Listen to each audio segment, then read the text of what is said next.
नावधिस्तमस्तु मा विद्विषावहे। ओम तीस रुपए शांति पाव भैया। शांति शांति।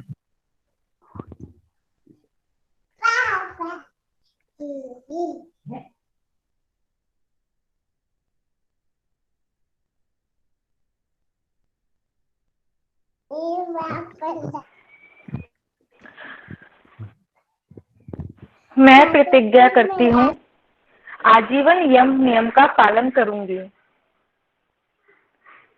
मैं प्रतिज्ञा करती हूँ फर्स्ट अटेम्प्ट में जेआरएफ एग्जाम को क्लियर करूंगी। मैं प्रतिज्ञा करती हूँ विश्व में योग का पताका फैलाऊंगी।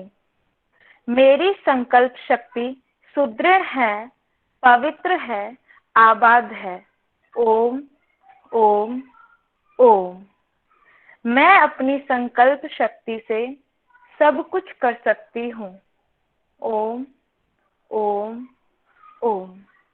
मेरे पास अजय मनोबल है। ओम ओम ओम।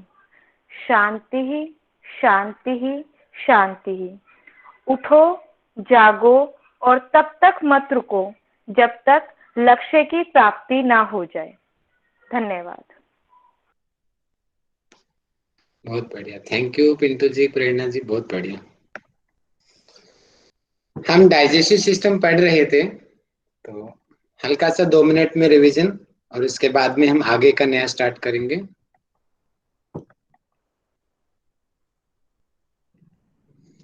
तो डाइजेस्टिव सिस्टम में 4 चीजें हैं, इंजेशन, डाइजेशन, एसिमिलेशन और एजेक्शन।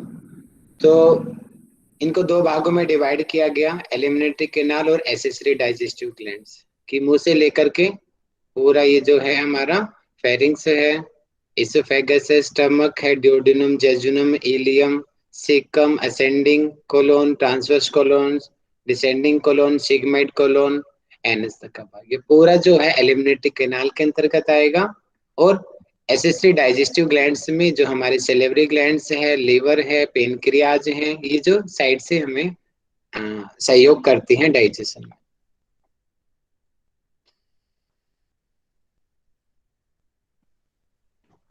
ये हम पढ़ चुके हैं। स्टमक के 4 पार्ट होते हैं, fundus body, cardiac and pyloric. ये वॉल का याद रखेंगे, कार्डियक वॉल्व है, पाइलोरिक वॉल्व है।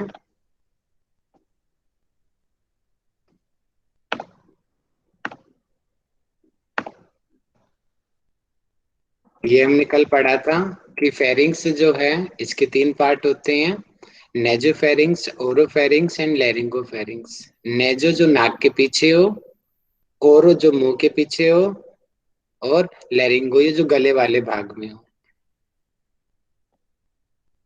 और यहाँ पे हमने ये भी पढ़ा था कि गुलेट और ग्लोटिस ये रहा। एक होता है गुलेट, गुलेट होता है बोलते हैं इसोफेगस वाले भाग को, और जो ग्लोटिस बोलते हैं ये जो ऊपर जो कवरिंग है ये बोलते हैं ट्रेकिया के जो ऊपर होता है, श्वास नाल के ऊपर। और इसके ऊपर इपिग्लोटिस होता है। इपिग्लोटिस क्या करता है, खाने को इसमें विंड पाइप के अंदर जाने से रोकता है। और इपिग्लोटिस कार्टिलेज का बना हुआ होता है। इसोफेगस हमने पढ़ा था कि इसके अंदर कोई डाइजेशन नहीं होता है, ये 25 सेंटीमीटर लंबी ट्यूब होती है और नीचे जाकर के पेट में खुलती है। छोटी आंत को कल हमने पढ़ा था कि ड्यूोडेनम जो है वो 0.25 यानी कि 25 सेंटीमीटर लंबाई का होता है ड्यूोडेनम। और ड्यूोडेनम जहां से स्टार्ट होता है उसको पाइलोरिक वॉल्व बोलते हैं, और ये जेजुनम से जाके मिलता है।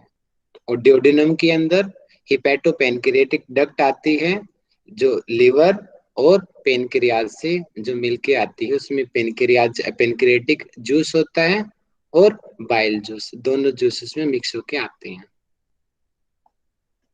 जेजुनम की जो लंबाई है 2.5 मीटर की है, इलियम की लंबाई 3.5 मीटर की है। और जो इलियम का जो एंडिंग पॉइंट है वो जो बड़ी आंत से मिलता है यहाँ पे, इसको हम इलियोसिकल वॉल्व बोलते हैं। इलियोसिकल वॉल्व ये छोटी आंत और बड़ी आंत को मिलाता है। अब स्मॉल इंटेस्टाइन में एब्जॉर्प्शन की क्रिया होती है और एब्जॉर्प्शन के लिए छोटी आंत में विलाई पाई जाती है।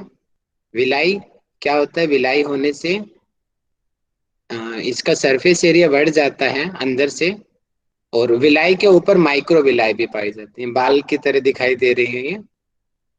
तो इससे एब्जॉर्प्शन अच्छा हो पाता है। और यहाँ से ही इनके बीच में से, इसके बीच में से जिसको हम बोलते हैं क्रिप्ट ऑफ लेब्रोकम बोलते हैं इसको, यहाँ से पेनक्रियाटिक जो जूस निकलता है। ये मैंने कल आपको पढ़ाया था कि लीवर के दो पार्ट होते हैं, एक लेफ्ट वाला एक राइट वाला, और यहाँ से जो डक्ट निकलती है, लीवर की डक्ट को हिपैटिक डक्ट कहते हैं। क्यों? क्योंकि लीवर की सेल हिपैटिक सेल होती है। तो एक लेफ्ट हिपैटिक एक राइट हिपैटिक डक्ट, यहाँ पे जो मिलके बन गई इसको कॉमन हिपैटिक डक्ट बोलते हैं। और जो यहाँ पे गोल ब्लैडर में गई हुई इसको सिस्टिक डक्ट बोलते हैं।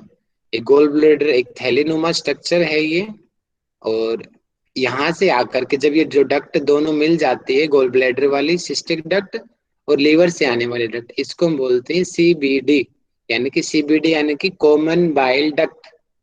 और ये जो ग्रीन जो स्ट्रक्चर आपको दिखाई दे रहा है, ये तो होगी पेनक्रियाज येलो कलर की, और येलो यहाँ से जो डक्ट निकल के आई है इसको पेनक्रियाटिक डक्ट कहते हैं, पेनक्रियाटिक डक्ट।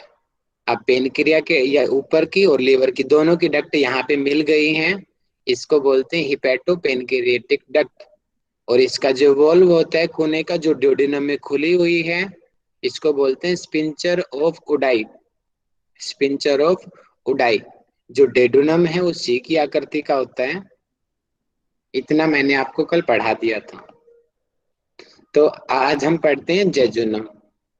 जेजुनम 2.5 मीटर लंबा होता है। कि जेजुनम और डियोडिनम व इलियम के बीच में पाया जाए, इनकी इसकी पोजीशन है। जेजुनम की पोजीशन कहाँ पे है? डियोडिनम और इलियम के बीच में, क्योंकि सेकंड वाला पार्ट है ना ये, यहाँ पे 2 आना चाहिए, गलती से शायद 3 टाइप हो गया है, 3 यहाँ पे आएगा इलियम में। तो 2 नंबर पे जेजुनम है, 3 नंबर पे इलियम है। इलियम की जो लेंथ है 3.5 मीटर लंबी है।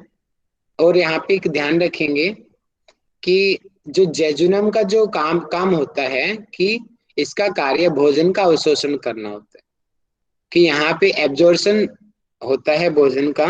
और क्योंकि यहाँ पे विलाई पाई जाती है, विलाई जो हमने भी पढ़ा था कि जो उंगली की तरह होती है और विलाई के ऊपर माइक्रो विलाई पाई जाती है, जिससे अच्छे से एब्जॉर्प्शन होता है खाने का।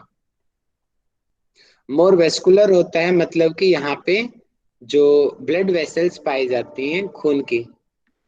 आप जैसे कि इसमें समझिए, इसमें दिखा नहीं रखी है यहाँ पे, लेकिन यहाँ पे इस तरीके से खून की जो है वो पाई जाती है। जैसे कि मान लेते हैं कि ये है, अब यहाँ पे इस प्रकार ऐसे ही कि पूरी इसमें फैली हुई होती है, जिससे ब्लड की सप्लाई इसमें होती रहती है। पूरी की पूरी विलाई के अंदर भी होती है और इस लेयर के अंदर भी होती है। तो इस प्रकार जिससे इनको भी जो इनकी डिमांड्स है वो भी पूरी होती रहती है।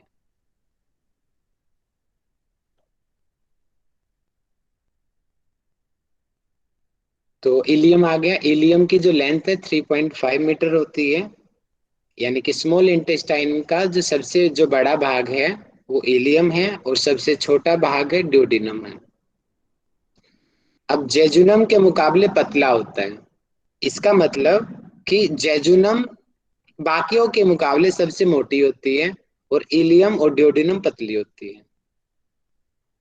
लेस वेस्कुलर है, इसका मतलब अभी मैंने बताया था ऊपर मोर वेस्कुलर, मतलब कि उसके अंदर खून की नलियां ज्यादा हैं। अब इसमें खून की नलियां कम हैं, ब्लड की सप्लाई कम होती है इसमें। और इलियम का जो अंतिम सिरा है फूल जाता है, जिसको सेक्रल, इसको तो आप मत याद करो, कोई बात नहीं। इलियोसिकल वॉल्व, ये वाला बहुत जरूरी है आप लोगों के लिए, कि जो इसका एंडिंग पॉइंट है उसको इलियोसिकल वॉल्व बोलते हैं, यानी कि ये जो पार्ट यहाँ से लार्ज इंटेस्टाइन के साथ जुड़ रहा है, इलियोसिकल वॉल्व।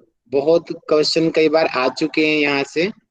और ये वॉल्व क्या काम करता है कि जैसे कि आंतों ने खाना तो पचा लिया, अब उस खाने का वेस्ट होता है, तो जो वेस्ट बच गया वो सारा का सारा सीकम में डाल देंगे, और वोल्व क्या काम करेगा, उसकी रिवर्स जो डायरेक्शन है उसको रोक देगा। यानी कि खाना इलियम से सीकम में आ सकता है, लेकिन सीकम से इलियम में नहीं जा सकता। वोल्व का ये काम होता है कि वापस नहीं आएगा कोई भी चीज जो चली गई है।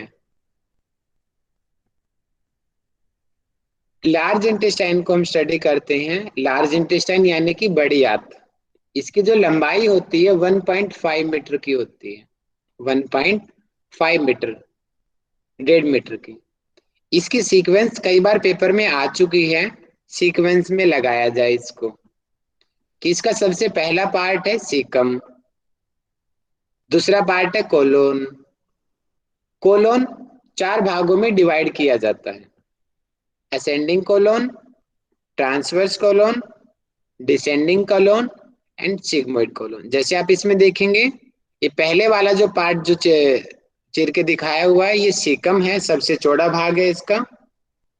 इसके भाग में ये ऊपर जा रही है, इसको हम कहेंगे असेंडिंग कोलोन, और ये साइड में जा रही है, इसको कहेंगे ट्रांसवर्स कोलोन, और ये नीचे की तरफ आ रही है, इसको हम बोलेंगे डिसेंडिंग कोलोन। और यहाँ पे एस टाइप का स्ट्रक्चर बनता है, इसमें सीधा दिखा दिया, लेकिन एस टाइप का स्ट्रक्चर बनता है, इसलिए इसको बोलते हैं सिग्मोइड कोलोन। सिग्मोइड कोलोन बोलते हैं, फ्लेक्सर भी बोल सकते हैं, सामान्य रूप से सिग्मोइड कोलोन, ये रंग सिग्मोइड कोलोन है। और सिग्मोइड कोलोन जो यहाँ पे खुलेगा, जहाँ पे सारा मल इकट्ठा होता है, इसको बोलते हैं रेक्टम। रेक्टम यानी कि मलाशय, मलाशय जहाँ पे सारा मल इकट्ठा होता है, जैसे यूरिन के लिए होता है ना यूरिन ब्लैडर, कि वहां पे सारा यूरिन इकट्ठा होता है, इसी प्रकार यहाँ पे सारा स्टूल इकट्ठा होता है। जब यहाँ पे स्टूल जब बढ़ जाता है तो प्रेशर बनेगा, फिर हमें रियलाइज होएगा हाँ हमें टॉयलेट के लिए जाना चाहिए। तो इसके बाद में यहाँ पे एनएस है ये, और एनएस में यहाँ पे इसको एनल केनाल बोलते हैं, और एनएस उसके बाद आता है। और एनएस में यहाँ पे 2 स्पिंचर होते हैं, एक होता है इंटरनल स्पिंचर और दूसरा होता है एक्सटर्नल स्पिंचर, यानी कि इंटरनल वॉल्व और एक्सटर्नल वॉल्व। वो वॉल्व भी यही काम करते हैं, वो ऑटोमेटिक ही जब खुलेंगे ऑटोनोमिक नर्वस सिस्टम के द्वारा कनेक्टेड होता है अंदर वाला जो स्पिंचर होता है, और जो बाहर वाला जो स्पिंचर होता है वो स्केलेटल मसल का बना होता है, यानी कि वॉलेंट्री होता है, वो हम अपनी इच्छा से अनुभव करते हैं उसको। जैसे मूलबंध का अभ्यास करते हैं ना, मूलबंध, हमें अनुभव होता है कि हमारा एनएस से गुदे का भाग खिंच रहा है, ऊपर की तरफ जा रहा है, तो वो एक्सटर्नल जो स्पिंचर होता है वो हमें उसका पता लगता है, इंटरनल का हमें पता नहीं लगेगा। वो जो प्रैक्टिस अपने आप बढ़ जाएगी तो वो इंटरनल भी अपने आप होएगा, वर्क करेगा। अब इसको बड़ी आंत क्यों कहते हैं, कि देखो लेंथ तो छोटी आंत की बड़ी थी 6.25 मीटर की, और बड़ी आंत की लेंथ तो कम है, लेकिन इसका जो डायमीटर है, चौड़ाई, चौड़ाई इसकी उससे ज्यादा है, क्योंकि वो पतली है और ये मोटी है, इस आधार पे इसको बड़ी आंत कहते हैं।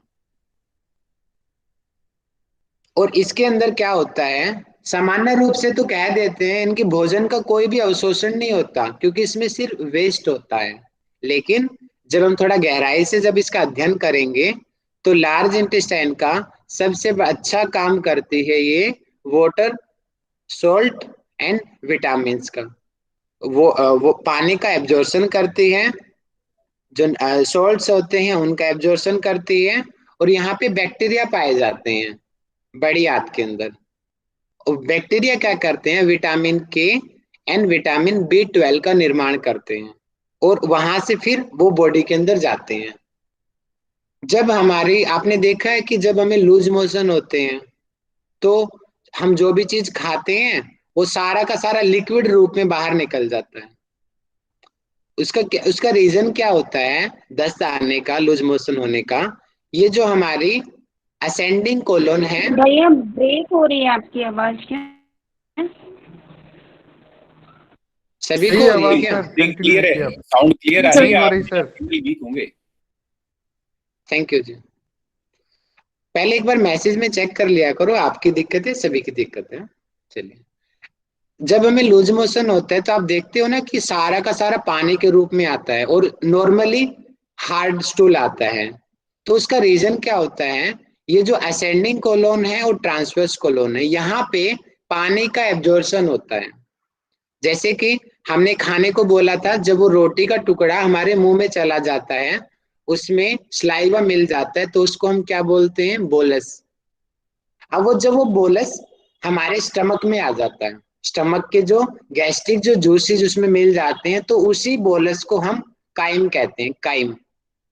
अब यहाँ पे कहेंगे एक दिन के अंदर 100 से लेके 500 मिलीलीटर काइम बनता है।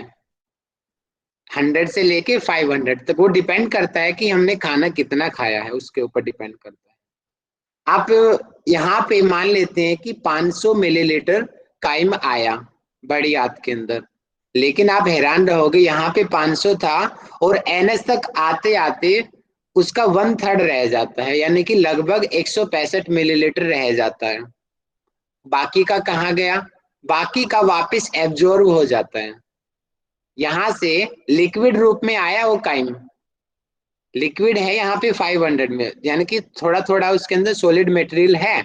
अब ऊपर गया सेंडिंग में, यहाँ पे पानी को खींच लिया, सॉल्ट्स को खींच लिया।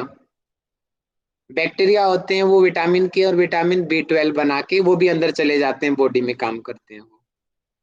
यहाँ पर भी पानी का एब्जॉर्प्शन हो रहा है। अब जैसे जैसे पानी का एब्जॉर्प्शन होता जाएगा, वो जो काइम था वो टाइट होता जाएगा, सख्त होता जाएगा।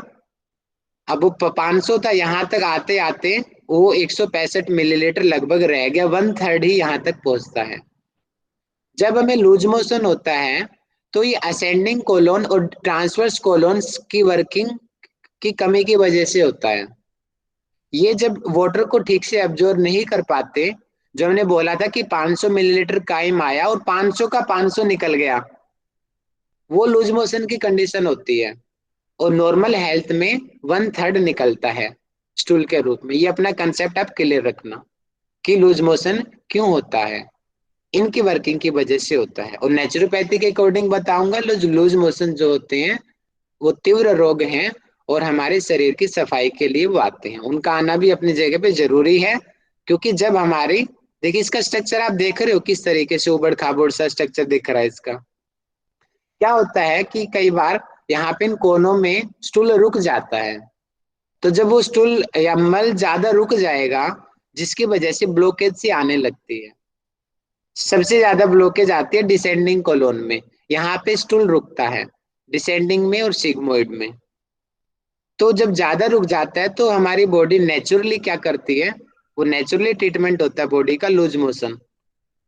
इतना पानी का प्रेशर बनेगा, वो सारा स्टूल जो जमा हुआ था वो बाहर निकल जाता है। और हम योग में एक ट्रीटमेंट भी देते हैं, बताओ माइक खोल के, वो कौन सा ट्रीटमेंट होता है जो लार्ज इंटेस्टाइन के लिए होता है? बस्ती दो ट्रीटमेंट होते हैं, वेरी गुड, दो ट्रीटमेंट होते हैं। बस्ती, बस्ती को जिसको हम आम भाषा में एनीमा भी कहते हैं, एनीमा कहते सामान्य भाषा में, लेकिन मुख्य जो सटकर्म में उसको बस्ती बोला जाता है। और शंख प्रक्षालन, दोनों ही क्रियाओं में आंत की सफाई की जाती है। कि जो नहीं तो नेचुरली लूज मोशन होते हैं, लेकिन उसमें हम जानबूझ के लूज मोशन लगाते हैं, पानी को डाल के उसमें ऐसे पानी डाल देते हैं, यहाँ तक 1.5 से 2 लीटर डाल देते हैं। और फिर वो क्या करेगा, उस पानी को होल्ड करेंगे, वो पानी क्या करेगा, यहाँ पे जो मल चिपका हुआ था, पानी जाएगा तो मल फूलने लगेगा, वो उखड़ेगा वहां से, और उखड़ेगा तो क्या होगा, फिर वो बाहर आ जाएगा। और मल सूखता क्यों है, कॉन्स्टिपेशन का कंसेप्ट भी आप यहाँ पे क्लियर कर लीजिए। ये जो बड़ी आंत है, इसके अंदर मेनली यानी कि स्टमक में, छोटी आंत में, बड़ी आंत में, सब में 4 लेयर पाई जाती हैं। और उन लेयर के बीच में यहाँ पे गोबलेट सेल्स होती हैं, जी सेल जिनको बोलते हैं सामान्य भाषा में, गोबलेट सेल्स। वो क्या काम करती है, म्यूकस रिलीज करती है, स्लाइवा। और म्यूकस की वजह से वो जो अंदर का जो मल है वो मूवमेंट करता है, क्योंकि चिकनाहट मिलेगी तो वो आसानी से मूव करेगा। और ये अच्छी सी चिकनी बनी हुई है साइड से कोने इनके, तो जो मल है वो आराम से फिसलता हुआ नीचे आ जाएगा। लेकिन जब बॉडी के अंदर लिक्विड की कमी होती है तो क्या होता है, वो गोबलेट सेल ठीक तरीके से म्यूकस नहीं बनाती, जिसकी वजह से यहाँ पे सूखापन आ जाता है और मल चिपकने लगता है, जिसकी वजह से कॉन्स्टिपेशन होती है। ये है कॉन्स्टिपेशन का मेन रीजन। सीकम सबसे बड़ा पार्ट है, या पढ़ लेंगे इन चीजों को, मैंने बना के भेज दिया है। अपेंडिक्स की पोजीशन कई बार पूछी गई है एग्जाम में, अपेंडिक्स कहाँ होता है, तो सीकम में होता है अपेंडिक्स।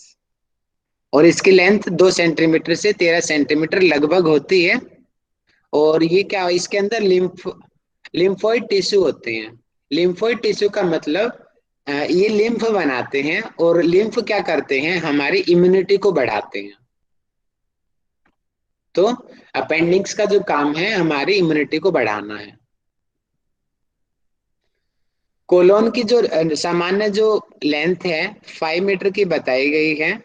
कोलोन के 4 पार्ट सीक्वेंस में आप अच्छे से ध्यान कर लेंगे। ये मैंने आपको बता दिया है अभी इनडायरेक्टली इससे पहले वाले डायग्राम में, कि असेंडिंग कोलोन में क्या करता है, फ्लूइड्स और सॉल्ट्स का एब्जॉर्प्शन करता है। मतलब कि पानी और जो सॉल्ट्स होते हैं उनका एब्जॉर्प्शन होता है। मतलब कि सॉल्ट्स क्यों, क्योंकि कई बार कई जरूरी चीजें बाहर निकल जाती हैं, जैसे कि क्लोरीन है, सोडियम है, कई चीजें जो हमारे शरीर के लिए यूजफुल होती हैं वो बाहर निकल जाती है। तो उसको रोकने के लिए यहाँ पे ये एब्जॉर्प्शन की क्रिया होती है, असेंडिंग में और ट्रांसवर्स में। अगर ये क्रिया ना हो तो हमारी बॉडी में हमें फिर बार बार फ्रूट्स या वेजिटेबल्स लेनी पड़ेंगी, तो क्योंकि यहाँ पे ये बच जाते हैं। और वाटर सोल्यूबल विटामिन कौन से होते हैं, जैसे कि विटामिन बी है एंड विटामिन सी है। ये वाटर सोल्यूबल विटामिन है, ये पानी के थ्रू बाहर निकल जाते हैं, इसीलिए इनको बार बार लेना पड़ता है। लेकिन यहाँ पे एब्जॉर्प्शन होने की वजह से उनकी जो बाहर जो जा रहे हैं उसमें कमी आ जाती है। इसीलिए जब कहते हैं कि जब हमें लूज मोशन होते हैं तो बोलते हैं ना कि ज्यादा आप जूस पियो। क्यों पियो, क्योंकि बार बार लूज मोशन हो रहे हैं। अब लूज मोशन में असेंडिंग कोलोन और ट्रांसवर्स कोलोन्स एब्जॉर्प्शन में नहीं कर रहे हैं, और एब्जॉर्प्शन नहीं कर रही है तो उसका मतलब क्या है, बॉडी के फ्लूइड्स सॉल्ट्स बाहर जा रहे हैं, और तो शरीर वीक हो जाता है। उस वीकनेस को दूर करने के लिए इसलिए बोलते हैं ज्यादा लिक्विड डाइट लो, जूस पियो उस दौरान, जिससे लूज मोशन जल्दी ठीक हो जाते हैं और बॉडी की वीकनेस भी दूर हो जाती है। कोई कुछ कहना चाह रहा है क्या? जी सर, यदि यार बनाना लिया जाए सर तो उसी तरह। हाँ वो हेल्पफुल है, थोड़ा सॉलिड हो जाएगा ना वो, तो उस लिक्विड की जो गति है उसको कम कर देता है वो। और बनाना क्या करता है, वो स्टूल को टाइट करता है। काइम होता है ना, जो काइम लिक्विड फॉर्म में होता है, बनाना सॉलिड है। अब वो सॉलिड मटेरियल जाएगा तो अपने आप ही क्या होगा, उसमें कमी आ जाएगी लूज मोशन में। उसका रीजन ये है, सॉलिड होता है वो, उसका मतलब। डिसेंडिंग कॉलोन का आप ध्यान रखेंगे, डिसेंडिंग कॉलोन के अंदर कोई एब्जॉर्प्शन नहीं होता है, ये सिर्फ होल्ड करती है, वेस्ट को रोकती है। लेकिन थोड़ा गहराई से जब मैं आपको बताता हूँ अपना अनुभव, इसके अंदर गोबलेट सेल्स होती है जो मैंने अभी बताया था, जो म्यूकस को सीक्रेट करती हैं, और यहाँ पर वो भी होती हैं। इसके अंदर एक लेयर होती है, शायद म्यूकोसा लेयर होती है। उसके अंदर क्या होता है, म्यूकोसा लेयर में लिम्फ बनते हैं। और लिम्फ क्या काम करते हैं, जो हमारी बड़ी आंत के अंदर जो हार्मफुल जो बैक्टीरिया आ गए हैं, हार्मफुल बैक्टीरिया उनको किल करने का काम करती है, यानी कि प्रोटेक्शन करती है अपने आप ही। ऐसे ही लिम्फ नोड हमारी छोटी आंत में भी बनते हैं, वो अपने आप ही बनते हैं वहां पे, बॉडी को आंतों को घाव से या उन बैक्टीरिया से, उन जीवाणुओं से बचाने के लिए।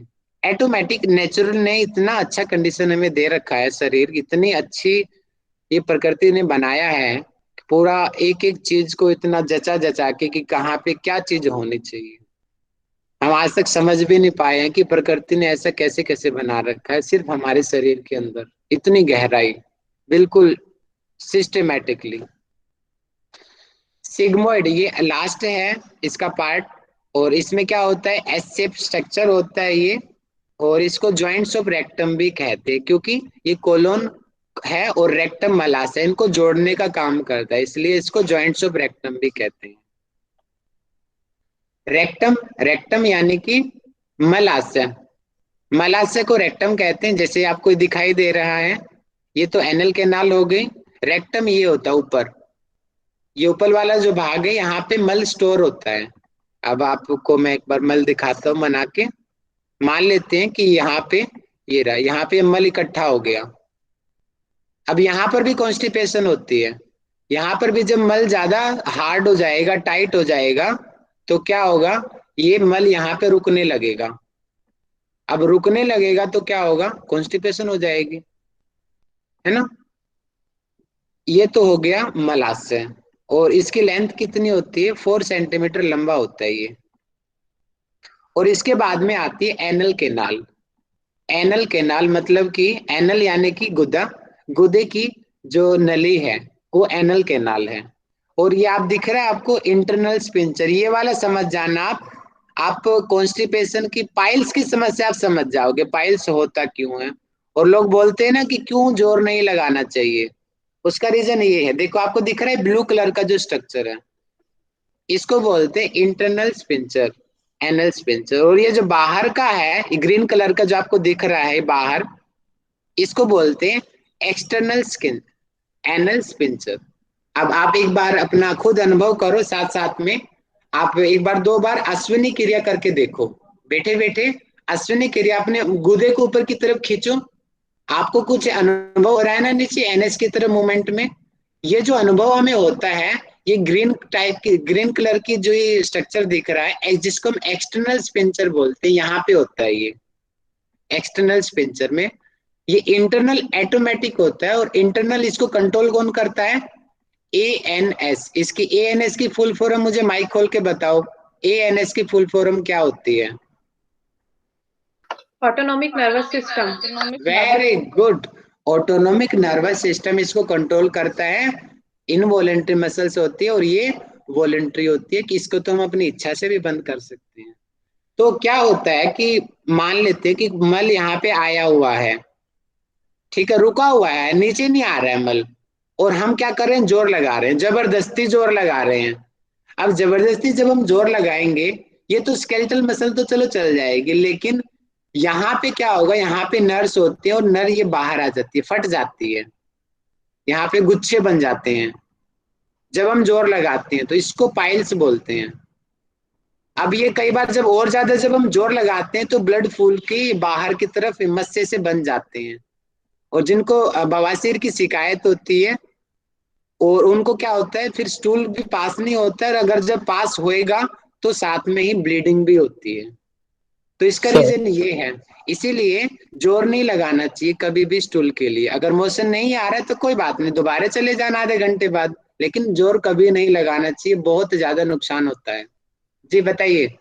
सर एक फिस्चुला होता है ना, एक इससे ये रिलेटेड उसी का ही पार्ट है फिस्टुला, पाइल्स का ही एक रूप है फिस्टुला, मुझे ठीक से याद नहीं आ रहा, लेकिन उसमें भी यही होता है कि ये बन जाते हैं और उसमें ब्लीडिंग होती है, इसी का ही, इसी में आता है पाइल्स के अंतर्गत ही। हाँ, कुछ फोरे टाइप का आई थिंक, वो नसें खींच कुछ ऐसा ही कुछ प्रॉब्लम्स था आ रहा था। यही है वो, इसी में आता है, वो पाइल्स के अंदर आएगा, वो मुख्य पाइल्स है नाम उसका। यानी कि उसको पहले वाली प्राइमरी स्टेज हम कह सकते हैं, जो एडवांस होती है उसको बोलते हैं खूनी बवासीर बाद में, है ना। जो आप कह रहे हो ना फिस्टुला, वो प्राइमरी होती है, मेरे जहां तक मुझे याद आ रहा है प्राइमरी स्टेज होती है वो, ठीक है।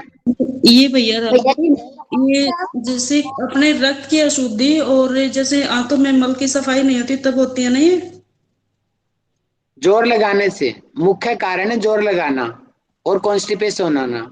कॉन्स्टिपेशन ये तो है ही है, बिना कॉन्स्टिपेशन के कभी भी पाइल्स नहीं हो सकती, भैया लेकिन जोर लगाना सबसे बड़ा रीजन है, जोर नहीं लगाना चाहिए। मैंने एक बार किसी ने अपने सर से पूछा था, तो वो बोल रहे थे रक्त की अशुद्धि का भी, जैसे जो खूनी बवासीर है उसका भी एक कारण बताया था उन्होंने। अरे वो तो है ही, देखो जब यहाँ पे भी ब्लड वेसल्स है, देख लीजिए ब्लड वेसल्स है, वो रक्त जब ब्लड अंदर से खराब होएगा, लेकिन मुख्य वो नहीं आएगा, मुख्य जोर ही आएगा अंदर, चाहे खून कैसा भी क्यों ना हो, जब तक आप जोर नहीं लगाओगे ब्लड बाहर नहीं आ सकता। ये फिर फीसर्स इसमें ज्यादा और गर्म खाना खा लेते तब भी ब्लीडिंग हो जाती है। हाँ, वो हो सकता है, क्योंकि गर्म खाने से क्या होता है कि हाँ, ये अभी ये वाला प्रोजेक्ट आएगा आप वाला, कि क्या होगा कि ब्लड के अंदर एक्साइटमेंट बढ़ गई है, वो ऑटोमेटिक क्या होगा, नर्व्स की जो एक्सटर्नल मेम्ब्रेन होती है वो पतली हो जाती है, और जिसकी वजह से ब्लड बाहर आ जाता है। समझ रहे हो? उसकी वजह से ब्लड बाहर आ जाता है, इसलिए ज्यादा जी मिर्च सर। खाने से भी पाइल्स होती है। उससे क्या होगा, ये नर्व्स का जो एंडिंग पॉइंट है ना, ये वीक हो जाता है, जिससे ब्लड बाहर आ जाता है। हाँ ठीक राहुल है। जी, इसी को फीसर और फिस्टुला कहते हैं। जब ये घाव बन जाता है तो पाइल्स में बदल जाता है। हाँ ठीक है, थैंक यू, आपने पक्का कर दिया। ठीक है, इसका मतलब मैं ठीक था।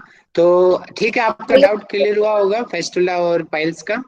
हम आगे भैया बढ़ते हैं। मैं साथ साथ में योगा थेरेपी भी करा रहा हूँ आपको, बाद में समझ नहीं आएगी, साथ साथ समझ आ जाएगा आपको। भैया जी फेस्टूला का थोड़ा सा मुझे पता है, मैं बताऊं क्या?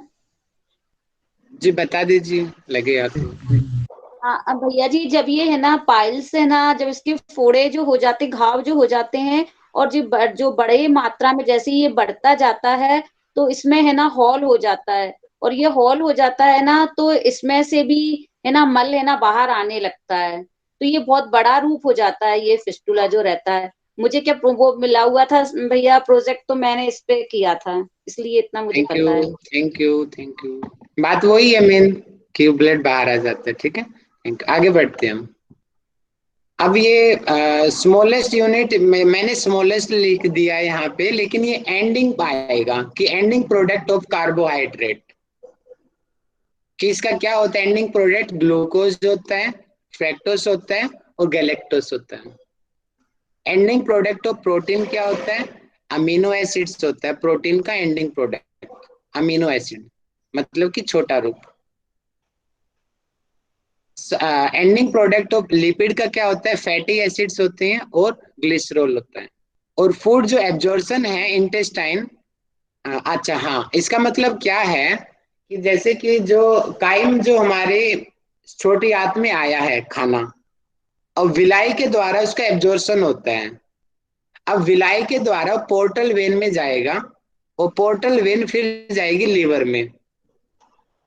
तो वो जो एब्जॉर्प्शन हुई जो चीजें हैं, खाएंगे बोरी खाएंगे, वो पहले पोर्टल वेन से लीवर में जाएंगी, और लीवर फिर उसको जांच करेगा अच्छे से, फिर उसको आगे जो हमारे सर्कुलर सिस्टम में मिक्स करेगा उसके बाद में।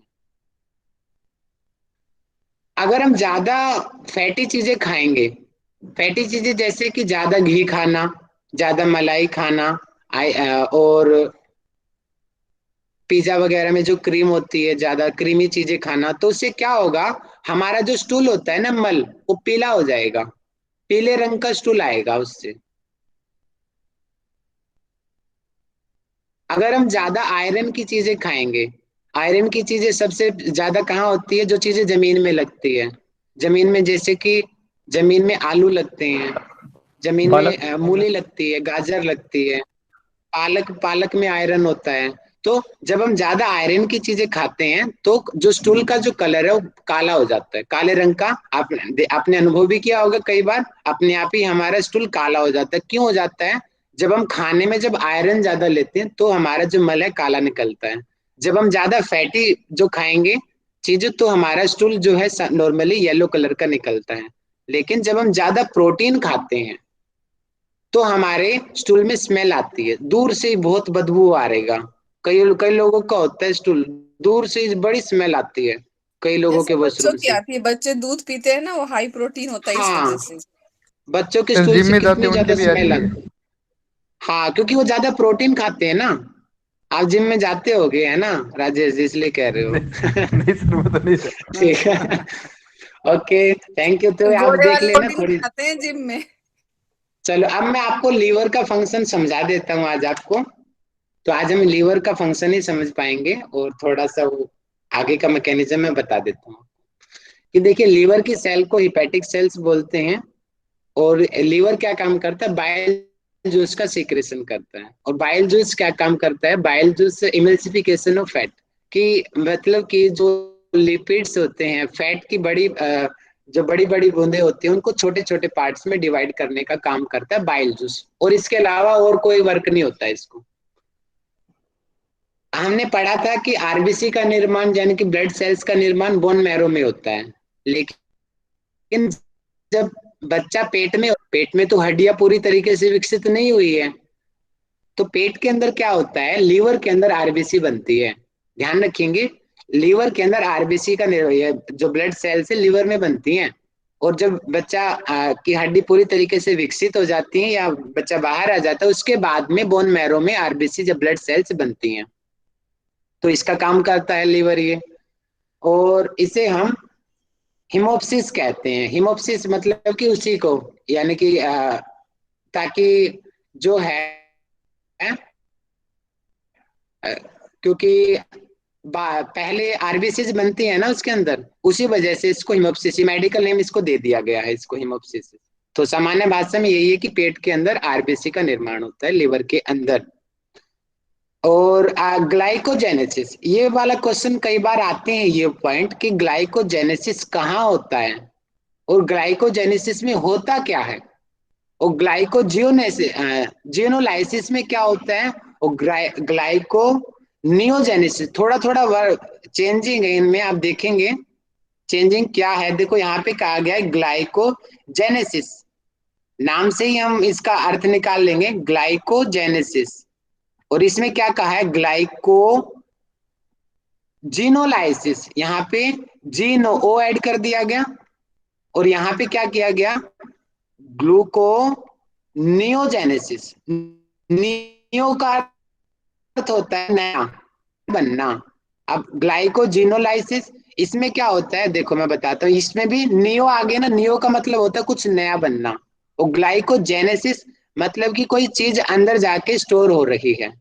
अब जैसे कि हमने आज खा लिया पनीर का पराठा, बड़ी अच्छी अच्छी चीजें हमने खा ली, और फिर क्या करेंगे, तो वो क्या, जो ग्लूकोज, जो हम बहुत सारी चीज खा लेते हैं, ग्लूकोज ग्लूकोज दो जगह पे स्टोर होती है। एक ग्लाइकोजेनेसिस लीवर में भी होती है और हमारी मसल्स में भी होती है, तभी तो हम मोटे हो जाते हैं, क्योंकि मसल्स क्या करती है, उनको स्टोर करती है, उस ग्लूकोज को ग्लाइकोजन के रूप में स्टोर करती है। ग्लूकोज क्या होता है, ग्लूकोज अभी मैंने ऊपर बताया था कि कार्बोहाइड्रेट का एंडिंग जो है प्रोडक्ट होता है ग्लूकोज, जिसकी वजह से हमें एनर्जी मिलती है तुरंत। जब हमारा एक्सीडेंट हो जाता है या हमें कोई मेडिकल इशू होता है, तो डॉक्टर भी तुरंत ग्लूकोज लगाता है ना, हमें तुरंत डायरेक्ट ग्लूकोज लगाता है और तुरंत हमारे अंदर ऊर्जा आ जाती है। तो ये ग्लूकोज क्या होता है, ग्लाइकोजन के रूप में लीवर के अंदर स्टोर होता है, और जब ये ज्यादा हो जाता है तो उसको हम फैटी लीवर बोलते हैं। जब ये, क्योंकि क्या होता, अब समझ आया कि क्यों ग्लूकोज ग्लाइकोजन हो रहा है, ज्यादा इनटेक करने से। अगर हम अपनी डाइट को कंट्रोल कर लेंगे तो ये प्रोसेस अपने आप ही कम हो जाएगा, अपने आप ही फैटी लिवर की प्रॉब्लम कम हो जाएगी।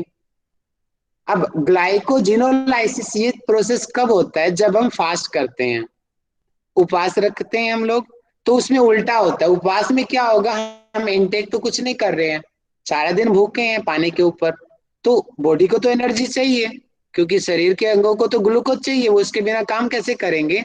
तो यहाँ पे ग्लाइकोजेनेसिस का उल्टा होता है कि पहले जो ग्लूकोज था, जो एनर्जी थी कार्बोहाइड्रेट का एंडिंग प्रोडक्ट, वो जो ग्लूकोजन के रूप में स्टोर हुआ था वो वापिस आता है। जैसे हम अपने पैसे को बैंक में सेविंग अकाउंट में डालते हैं और जरूरत पड़ने पे एटीएम से निकाल लेते हैं, ठीक वही है यहाँ पे। अब फास्टिंग में हमें जरूरत पड़ गई उस एनर्जी की, तो क्या होगा, यहाँ पे ग्लाइकोजन वापस ग्लूकोज में कन्वर्ट हो जाएगा, कि जो स्टोर ग्लाइकोजन है वो वापस ग्लूकोज में बदल जाएगा, और ग्लूकोज आ गया, शरीर में एनर्जी आ गई, एनर्जी आ गई तो हम अच्छे से काम करेंगे। तो इस प्रोसेस को ग्लाइकोजेनोलाइसिस बोलते हैं, ग्लाइकोजिनोलाइसिस। और जो पांचवी चीज है, ये क्या काम करती है कि हमने ना तो स्टोर किया ना कुछ किया, लेकिन फिर भी लीवर अपने आप ही नया ग्लूकोज बना देता है। वो तो स्टोर किया हुआ था ऊपर वाला तो पहले से ही, लेकिन यहाँ पे तो अपने आप ही, जैसे बोल देते हैं ना, बैंक वालों ने क्रेडिट दे दिया, मेरे बैंक में 1000 रुपए थे, 20 रुपए का मुझे क्रेडिट मिल गया, तो 1020 हो गए। तो ये अपने आप ही क्रेडिट है फ्री का, कि ये भी लीवर ही बनाता है एक्स्ट्रा, जो कई बार बना देता है ये, इसको बोलते हैं ग्लाइको नियोजेनेसिस, कि ग्लूकोज नया बन जाता है इसके अंदर। और नया कहां से बनता है? Amino acid and fatty acids को ही ग्लूकोज में चेंज कर देता है लिवर। क्योंकि फैट ये कहां से आया? अभी हमने पीछे पढ़ाया था कि जो पोर्टल वेन है, विलाई के जरिए पोर्टल वेन से जुड़ा, पोर्टल वेन लीवर में आई है, और यहाँ पे लो जो अमीनो एसिड और फैटी एसिड आए हैं वो ग्लूकोज में फिर यहाँ पे लीवर फिर उसको बदल देता है। इस प्रोसेस को ग्लूकोनियोजेनेसिस कहते हैं। डिटर्मिनेशन क्या बोलते हैं? लीवर अमोनिया भी बनाता है, NH3। ये तो नॉर्मल कम आता है पेपर में, लेकिन आप नॉर्मल याद कर लें कि अमीनो एसिड से क्या होता है, एक प्रोसेस होता है, इसका साइक्लिंग होता है, तो उससे अमोनिया बनता है। मतलब कि अमोनिया का जो निर्माण है NH3 का, वो लीवर में ही होता है। और ये वाले कई बार पूछी जाती है, ऑर्निथिन साइकिल में क्या बनता है? ऑर्निथिन साइकिल में यूरिया बनता है। ये लीवर के अंदर होती है कि यूरिया फॉर्मेशन, सुना होगा ना आपने कि पीलिया होता है, कि यूरिया बढ़ गया, यूरिक टेस्ट करते हैं, यूरिया बढ़ गया, आंखें पीली हो जाती हैं, दांत पीले हो जाते हैं। तो यूरिया का जो निर्माण होता है ना, वो लीवर के अंदर होता है। और कैसे होता है? पहले तो ऊपर NH3 बना, अमोनिया, अमोनिया में जब CO2 बढ़ जाए मिलेगा तो यूरिया बनता है। और ये जो यूरिया होता है किडनी के द्वारा बाहर निकाला जाता है। जब यूरिया बहुत ज्यादा बढ़ जाएगा तब जॉन्डिस भी होएगा, और जब और बढ़ेगा तो किडनी की प्रॉब्लम भी सामने आती है। तो ये सभी ऑर्गन्स एक दूसरे के साथ कनेक्ट रहते हैं, एक में दिक्कत होगी दूसरा ऑटोमेटिक ही दिक्कत में आ जाएगा। अब हिपैरिन, हिपैरिन का निर्माण भी लीवर के अंदर होता है। और हिपैरिन का काम क्या होता है कि रक्त में ये ब्लड क्लॉट नहीं होने देता। आपने देखा होगा कि जैसे कि ब्लड ब्लड प्लाज्मा होती है ना, हाँ ब्लड प्लाज्मा ही होती है, हाँ, जो ब्लड क्लॉटिंग करती है, उसमें 2-3 वो होते हैं, फाइब्रोनेजिन होते हैं, वो क्या करते हैं, ब्लड क्लॉट का काम करते हैं। जब हमें चोट लगती है, आप देखते हो कि थोड़ी देर में हमारा खून आना अपने आप बंद हो जाता है। वो क्या होता है बॉडी के अंदर, वो अपने आप ही ब्लड क्लॉट हो जाता है। जब हमें चोट लगती है सिर्फ उस टाइम होता है, लेकिन अगर नस के अंदर ही खून रुकने लगे तो वहां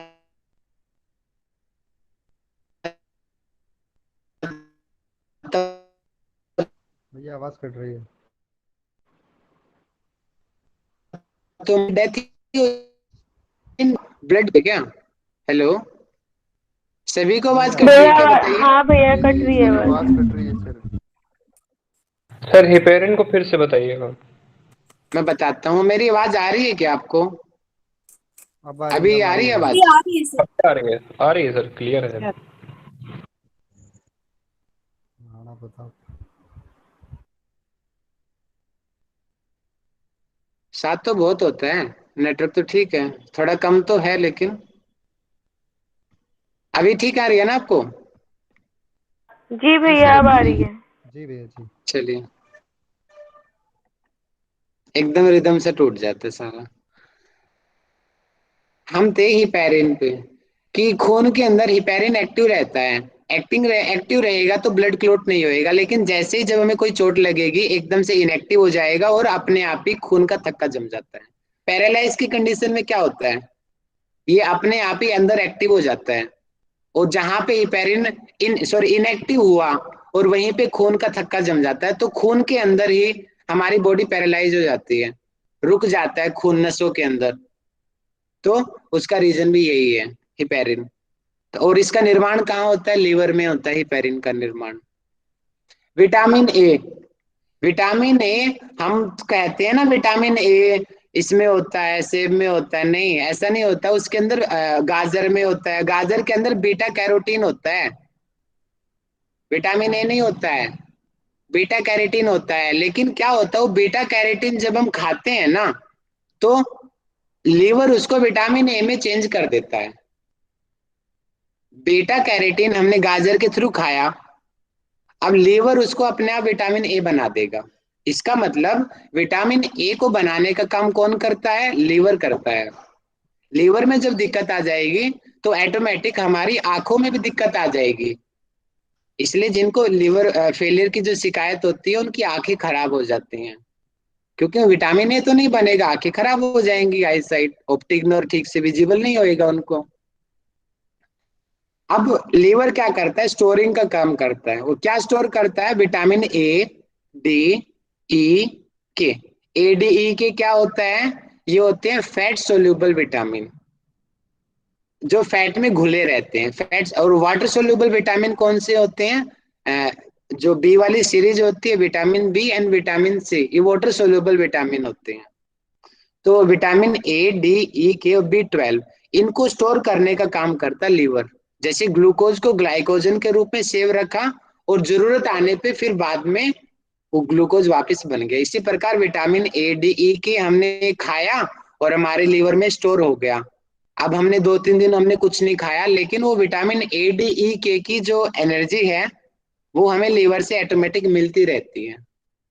और लीवर को सबसे बड़ी ग्लैंड बोला जाता है, कि हमारी बॉडी की सबसे बड़ी ग्लैंड है लीवर। डिटॉक्सिफिकेशन का काम करता है, मतलब कि जहर को दूर करता है।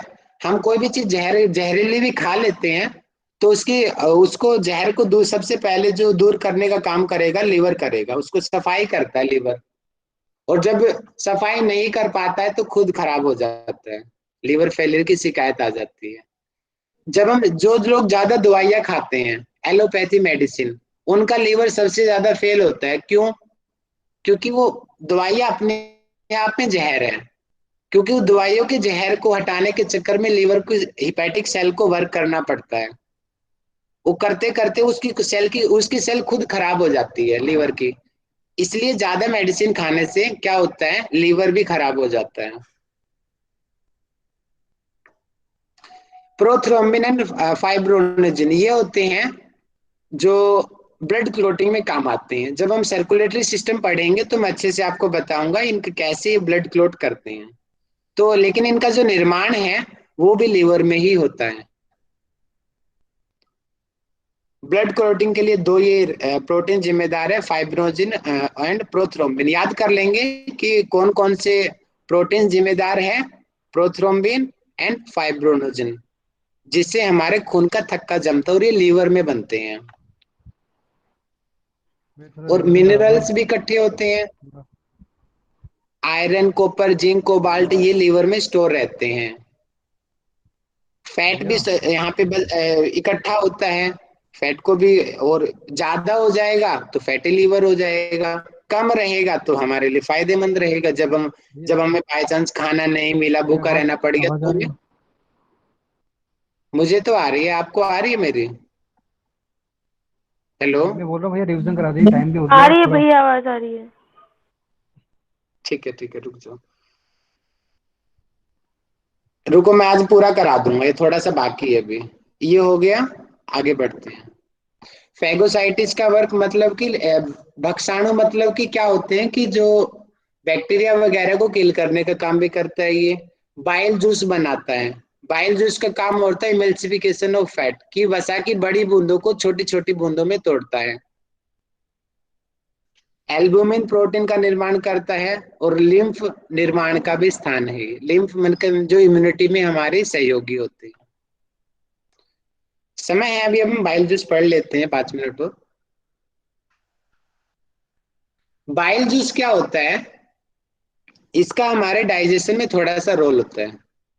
जैसे बाइल जूस का लीवर के अंदर सिक्रेशन हुआ, और हिपैटिक सेल होती है लीवर की, वो क्या करती है कि जैसे कि जो हमारा डेड आरबीसीज हुई, या फिर जो मरने वाली होंगी, कम काम करने वाली जो सेल्स होगी, एक तरीके से समझो कि कूड़े का, जैसे कबाड़ी काम करता है ना, कूड़े में से भी कुछ ना कुछ काम की चीज निकाल लेता है। ऐसा ही लीवर है, हमारे शरीर की जो डेड हो चुकी है या बिल्कुल वीक जो सेल्स हो चुकी हैं, उनको भी काम लायक बना देता है। वो काम क्या है, वो बाइल जूस है। उन बेकार चीजों को भी कुछ ना कुछ लीवर ने बना दिया। ये गॉल ब्लैडर में स्टोर होता है, और इसका डेली करीबन 500 से 600 मिलीलीटर की मात्रा में स्टोर होता है। इसका पीएच 7.8 to 8.6 यानी कि एल्केलाइन मीडियम का ये होता है। इसके अंदर कोई एंजाइम नहीं होते, मतलब कि डायरेक्टली किसी डाइजेशन में इन्वॉल्व नहीं होता है, इनडायरेक्टली पार्टिसिपेट करता है ये डाइजेशन में। इसका जो कलर है येलो और ग्रीन होता है, उसका रीजन भी पढ़ेंगे बॉइल्ड सॉल्ट के बारे में जब ये आ गया।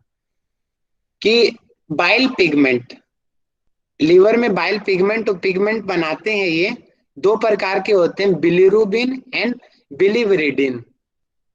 जो बिलिरुबिन की वजह से येलो कलर होता है, जब जॉन्डिस हो जाता है ना, तो हमारे बिलिरुबिन की मात्रा बढ़ जाती है खून में, जिसकी वजह से पीलिया होता है। बिलिरुबिन की वजह से ग्रीन कलर, जैसे अभी ये ग्रीन कलर का आपको दिख रहा है, ग्रीन कलर इसलिए दिखा दिया कि इसके अंदर बिलिरुबिन की मात्रा ज्यादा है, तो ग्रीन कलर का दिखा दिया। अगर ये येलो कलर का, जैसे येलो कलर का दिखाया हुआ है, तो ये भी येलो कलर का हल्का हो जाएगा, तो इसको बिलिरुबिन बोलते हैं। इसकी वजह से इनका कलरिंग होता है। चलो आज के लिए इतना काफी, मैं कल पढ़ा दूंगा, ये कल कंप्लीट होएगा ये हमारा, क्योंकि अब मुझे एंजाइम्स भी पढ़ाने हैं। एंजाइम्स में आपको कल कराऊंगा एक साथ ये सारी चीजें। यहाँ तक किसी को कुछ पूछना है? सर एक चीज पूछनी थी सर। समय मुझे इसलिए लग रहा है क्योंकि मैं साथ साथ में थेरेपी भी करा रहा हूँ आपको। जी बताइए। सर ये पूछना था कि मतलब आपने बोला कि ग्लूकोज स्टोर रहता है अगर ज्यादा फैट होता है बॉडी में, तो सर फिर जो ज्यादा फैटी होते हैं वो ज्यादा दिन तक फास्ट कर सकते हैं या भूखे रह हाँ सकते हैं? कर सकते हैं, कर सकते हैं वो। तभी तो जब हम ज्यादा फास्ट करते हैं तो हम पतले होने लग जाते हैं। इसका रीजन भी तो यही होता है कि जो स्टोर जो ग्लूकोज था वो फैट के रूप में हो रखा था, वो बाहर आ रहा है, इसलिए पतले हो रहे हैं हम फास्टिंग से। सर एक प्रश्न था। जी सर बोलना जो आपने बोला, जब बच्चा रहता है तो वो आरबीसी का निर्माण वो लीवर में होता है। मैंने एक जी जगह पे पढ़ा था, मैंने एक जगह पढ़ा था, और वो बच्चा जब रहता है तब आरबीसी का निर्माण स्प्लीन में भी होता है, ये क्या ठीक है? May be. स्प्लीन और लीवर तो वैसे भी एक दूसरे के साथ जुड़े रहते हैं, हो भी सकता है, लेकिन लीवर मैंने पढ़ा था। अब ज्यादा तो गहराई इतना भी नहीं पता है हमें। तो स्प्लीन पढ़ेंगे क्या हम लोग?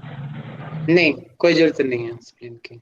हाँ उसमें पढ़ा दूंगा मैं थोड़ा सा आपको, जो वो अब कराएंगे ना हम इम्यूनिटी सिस्टम, उसमें करा दूंगा थोड़ा सा मैं उसमें। ओके, थोड़ा इंट्रो बस करा दीजिएगा। इंट्रोडक्शन में करा दूंगा, सबसे टच कराऊंगा, आप चिंता मत करो। योगी बनना है ना आपको, अच्छे वाले टीचर बनाएंगे। सर अपेंडिक्स सर, हाँ जी बताओ, अपेंडिक्स में क्या पूछना है आपको? अपेंडिक्स इम्यूनिटी वो कैसे बूस्ट करता है? कहते हैं कि वो यूज यूज बेकार है वो, और उसको हटा देखो दिया क्या जाए। होता है, उसका काम होता है, जैसे कि टॉन्सिल है, टॉन्सिल को भी डॉक्टर बेकार बोलता है।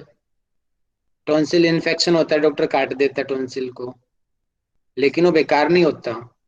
हमारे शरीर के अंदर जो भी चीज होती है, कुछ ना कुछ उनका काम होता है। गॉड ने ऐसे नहीं बना रखा शरीर के अंदर कोई भी चीज। तो वो क्या करते हैं, जब हम इम्यूनिटी सिस्टम पढ़ेंगे वहां पे हम पढ़ेंगे कि लिम्फ लिम्फ जो होते हैं वो हमारी क्या बनाते हैं, लिम्फोसाइट बनाते हैं, और वो फिर एंटीबॉडीज का निर्माण करते हैं। जैसे कि अभी कोरोना का वायरस हमारी बॉडी में आया, तो बॉडी अपने आप ही उसके अगेंस्ट जो होती है एंटीबॉडी बिल्ड करती है। जैसे कई लोगों को पता ही नहीं चला कोरोना आ गया और वो ठीक हो गया अपने आप ही, उनका इम्यूनिटी सिस्टम बहुत स्ट्रांग था, इसलिए उनको ऊपर इफेक्ट नहीं पड़ा, उनकी एंटीबॉडी जल्दी बन गई। लेकिन कईयों की इम्यूनिटी बड़ी वीक होती है, उनकी एंटीबॉडी बनने में कई बहुत टाइम लग जाता है, तो उनको एक्स्ट्रा चाहिए। तो वैक्सीन, उनको वैक्सीन क्या होती है, वैक्सीन का काम, वैक्सीन होती है कि उस जो एंटीबॉडी वायरस होता है ना, उस वायरस का प्रभाव कम करके, जो नुकसान ना करे, उसको वैक्सीन बोलते हैं। मतलब कि एक्चुअल में वो वायरस ही होता है, कोरोना का ये वायरस है जिसकी वजह से कोरोना हो रही है, उसका छोटा पार्ट जो नुकसान ना करे वही वैक्सीन होती है। तो ऑटोमेटिक क्या होती है, जब बाहर की कोई चीज शरीर में आएगी तो बॉडी अपने आप ही उसके अगेंस्ट रिएक्शन करता है।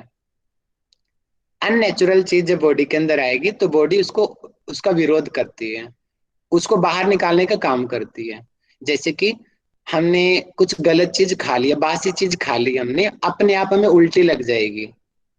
कई बार कई लोग जब शराब पीते हैं तो उनको उल्टी आ जाती है, क्योंकि वो अननेचुरल चीज है, उल्टी आती है उनको, वोमिटिंग, बॉडी अलाउ नहीं करती है उसको, लेकिन फिर भी हम जबरदस्ती खा लेते हैं, पी लेते हैं।